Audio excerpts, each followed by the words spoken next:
कुछ लोगों ने जो पॉइंट उठाया है वो तर्क है और कई ऐसे मुद्दे हैं जो तर्कहीन है। मैंने शुरू से बताया राजनीतिकरण भी हुआ है, लेकिन मैं शुरू में ये कहना चाहता हूँ जो समझते हुए नहीं समझने का अगर प्रयास करता है उसको मैं नहीं समझा सकता हूँ। कुछ लोगों को मैंने शुरू में कहा कि अगर आप कहते हैं कि ये बिल गैर संवैधानिक है तो आप बताइए गैर संवैधानिक कैसे है। जबरदस्ती अनकॉन्स्टिट्यूशनल है, अनकॉन्स्टिट्यूशनल कहता है। जब मैंने शुरू में ही कोर्ट का वो प्रोनाउंसमेंट, कोर्ट ऑर्डर, ऑब्जर्वेशन को भी पढ़ के सुनाया कि वक्फ प्रॉपर्टी का मैनेजमेंट और वक्फ बोर्ड का कॉन्स्टिट्यूशन लीगल है, कॉन्स्टिट्यूशनल है। कोर्ट का जो ऑब्जर्वेशन को भी लाइन टू लाइन पढ़ के सुनाया, उसके बाद भी बोल रहा है अनकॉन्स्टिट्यूशनल है। 1954 में आजादी के बाद ये बिल लाए हैं, फिर भी बोलता है ये अनकॉन्स्टिट्यूशनल है। अगर अनकॉन्स्टिट्यूशनल था तो फिर किसी कोर्ट ने क्यों स्ट्राइक डाउन नहीं किया।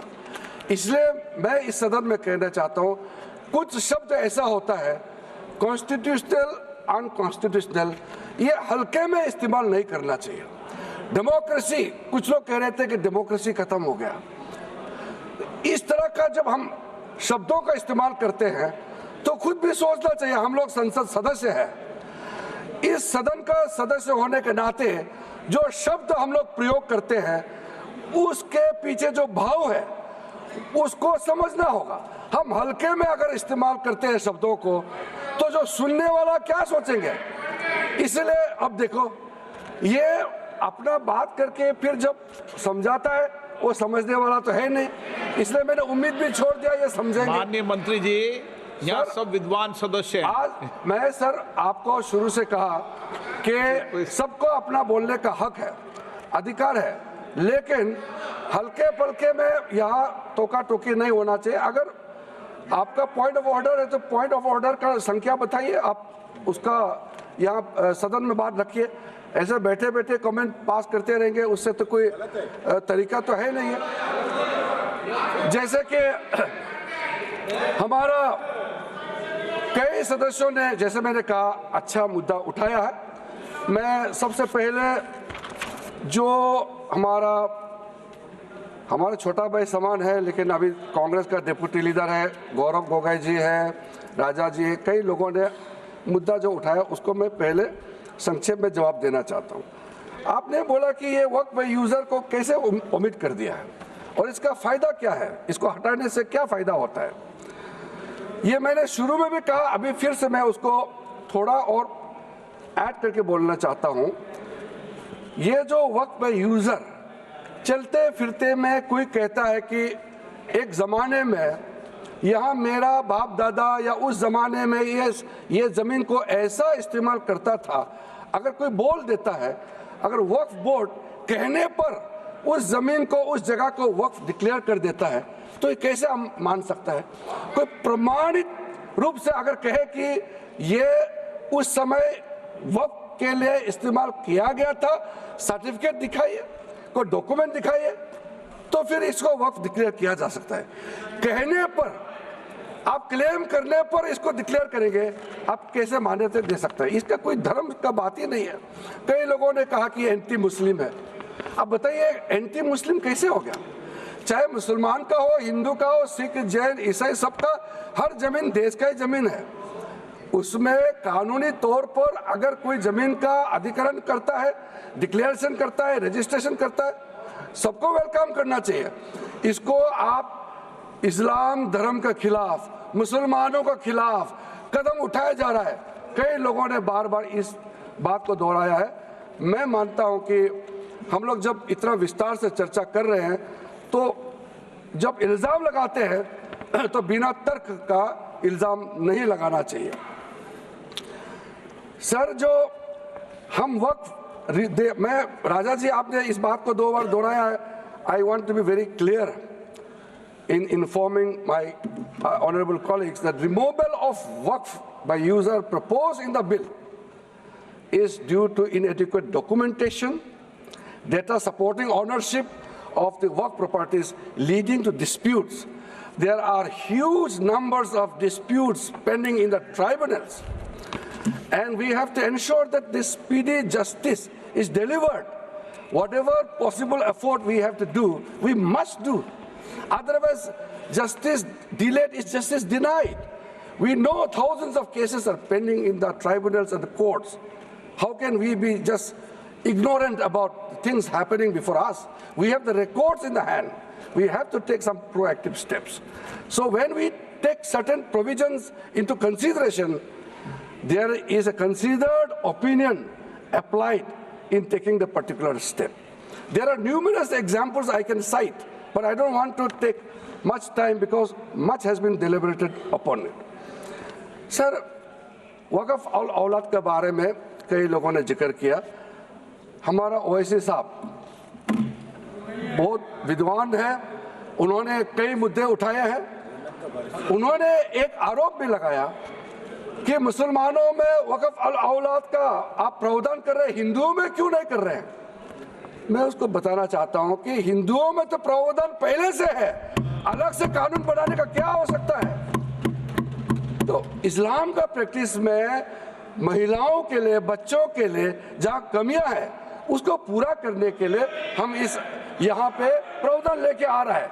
एक यूनिफॉर्म हो हमारे देश में, अपने बच्चे, अपने महिला सब देश का नागरिक है, हम कैसे छोड़ देंगे?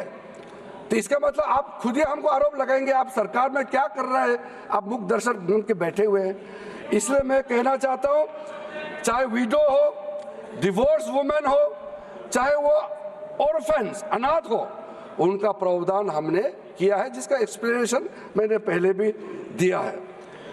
गौरव जी ने जो एक चीज़ थोड़ा सा उल्टा समझाया, मैं उसको थोड़ा सा सीधा समझाना चाहता हूँ। उन्होंने कहा कि 7% जो कंट्रीब्यूशन मुतावलिस का ओर से जो दिया जाता है बोर्ड को, उसको 7% से 11% बढ़ाना चाहिए।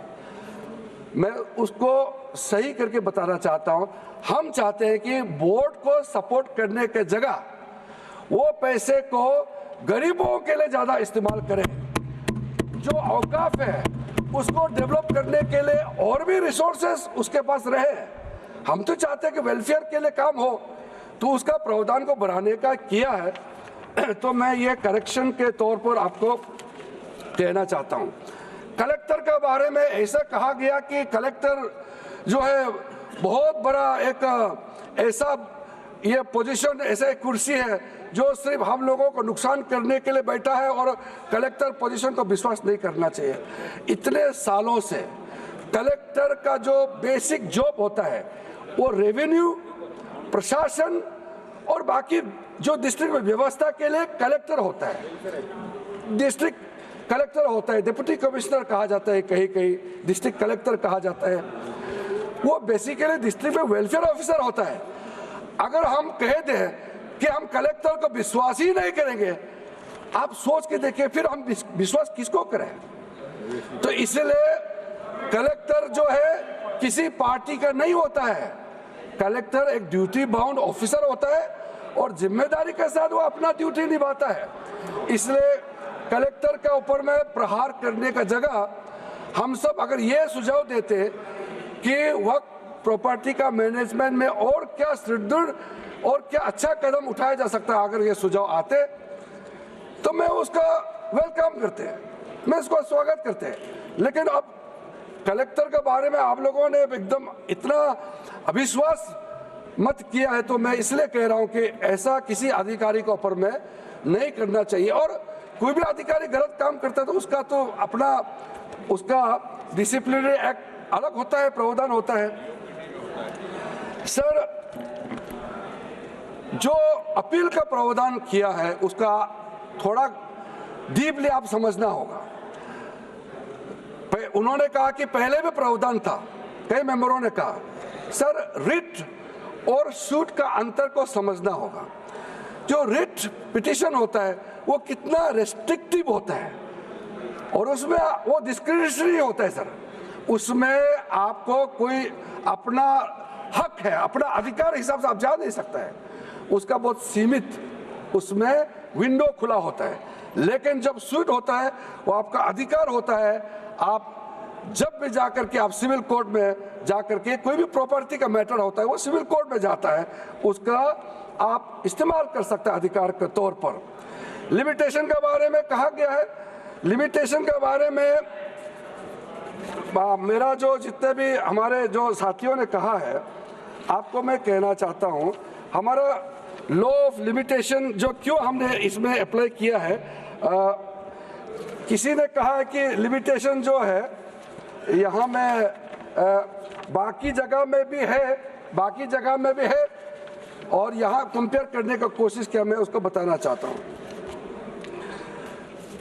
आपने जो एग्जाम्पल दिया कि लॉ ऑफ लिमिटेशन यहाँ क्यों लगाया और हिंदुओं में क्यों नहीं लगाया, रामलला का एग्जाम्पल दे करके मैं बताना चाहता, आप समझ जाएगा। रामलला का वहाँ में लॉ ऑफ लिमिटेशन लगाया क्योंकि रामलला माइनर है और उसी हिसाब से उसमें लॉ ऑफ लिमिटेशन का वहाँ एप्लीकेशन हुआ है। और यहाँ हम आपको कहना चाहते हैं कि अगर हम लॉ ऑफ लिमिटेशन लगा करके किसी भी चीज़ का संरक्षण कर सकते हैं या उसको डिस्पोजल में हम ज़्यादा स्पीड से मदद कर सकता है तो अप्लाई करना चाहिए।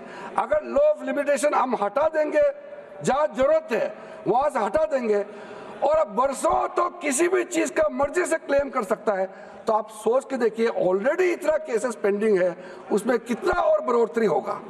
आप नहीं चाहता है क्या केस का डिस्पोजल जल्दी हो?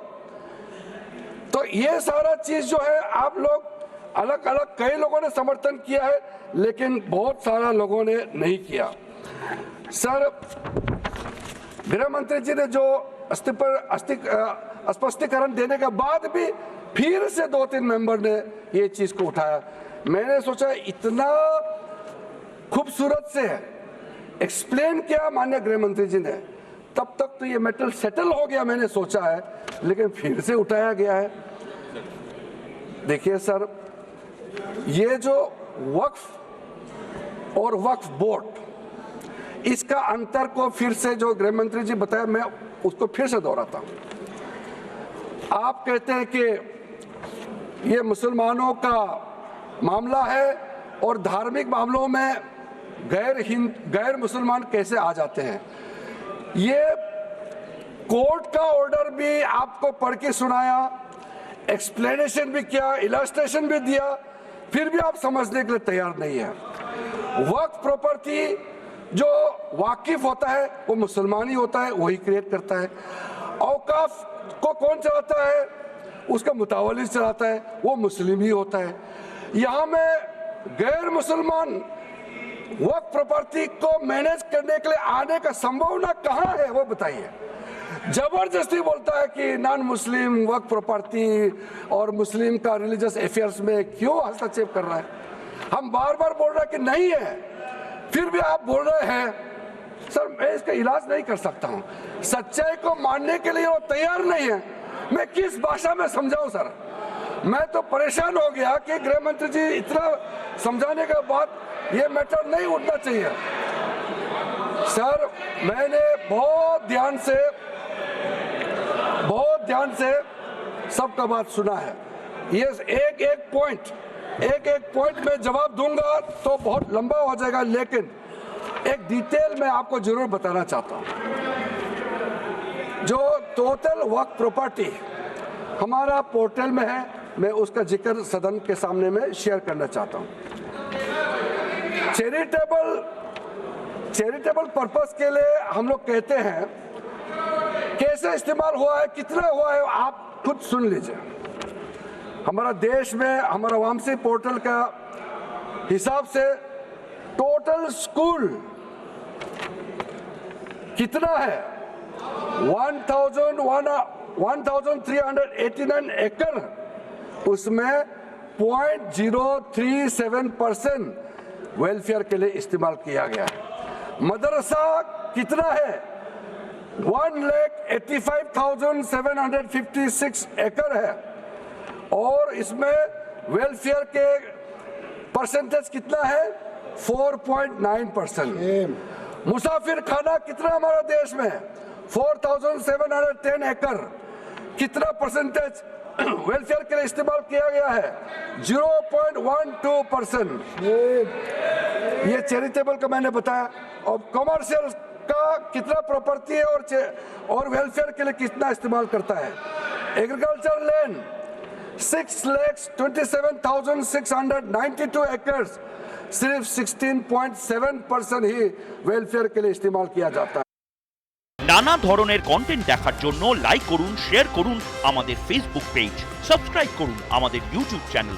পাশাপাশি অন্যান্য ব্রেকিং নিউজের জন্য অবশ্যই চোখ রাখুন রিপাবলিক বাংলায়।